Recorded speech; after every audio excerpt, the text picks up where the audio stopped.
Hello, this is Reese Jennings, and I'm doing my exemplar number 3 video portion. So the question is, a 70 kilogram skier glides 20 meters downhill. Their speed at the bottom is 15 meters per second. How much mechanical energy is lost due to friction? So we're going to do that first. And the second part is, if the skier continues after the hill and eventually stops after an additional 30 seconds, find the friction force. Okay.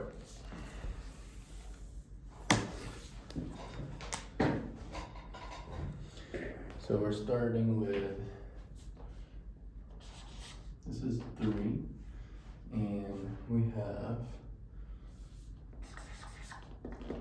a 70 kilogram skier with initial velocity 0 meters per second. Their V, so the bottom of the hill, their final velocity will be 15 meters per second. And then our initial height is going to be 20 meters. And their final height is 0 meters. So what this looks like, you have a slope and a skier with their skis.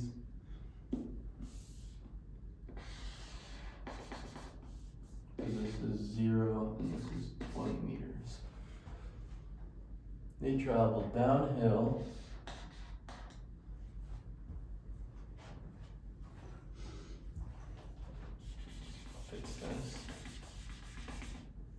So they're traveling downhill. Their initial height is 20, and they go to 0. And we're solving for the amount of energy due to the friction right here, in between the skis and the hill. All right, and we have an assumption .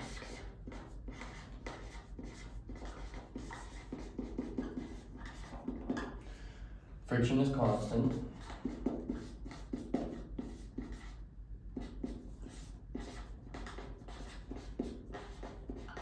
And not only that, but we're starting from rest.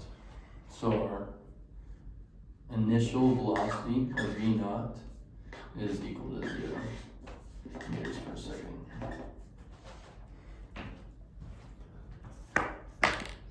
Let's see, these markers a little bit better.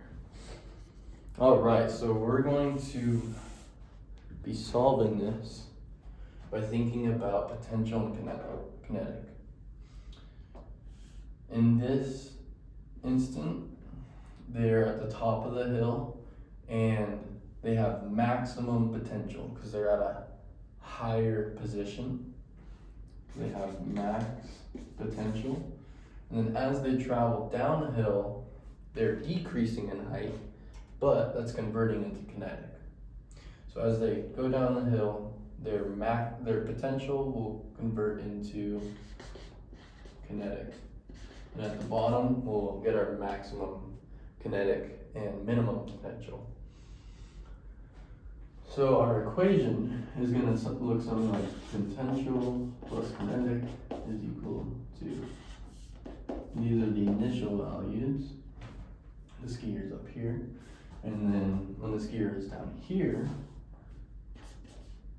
potential plus kinetic final. All right, so the equation says that the amount of energy that he has here should equal the exact same amount of energy he has here on a frictionless surface with no air resistance. But our situation has friction. Therefore, the difference between these two values will be the energy lost to friction. So that's what I did. So to find the potential he has here at the top, we do MGH. So he has 70 kilograms. And then gravity is 9.8. And in this situation, it is positive. And then his height is 20 meters, right? And then we're adding that to the initial kinetic, and we're starting from rest. So we know that's going to be 0, because when something's not moving, it has no kinetic energy. But to solve that mathematically, what we do to think about it is, this is what we plug it into. So the mass would be 70, and the velocity would be a big fat 0, because he has 0 velocity as initial position. And anything times 0 is 0. So that's all 0. And his potential final is going to be 0 as well, because he has, or she has, lost all of their higher position, and now they're at ground level. So they have no more distance to drop. They've dropped all of their potential energy, and we know that mathematically, because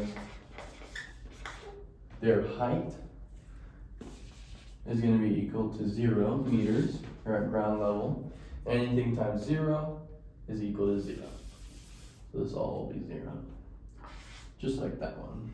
But their kinetic energy is now their potential energy is now converted over to kinetic energy. So how much kinetic energy did they end up with down here? They ended up with 1/2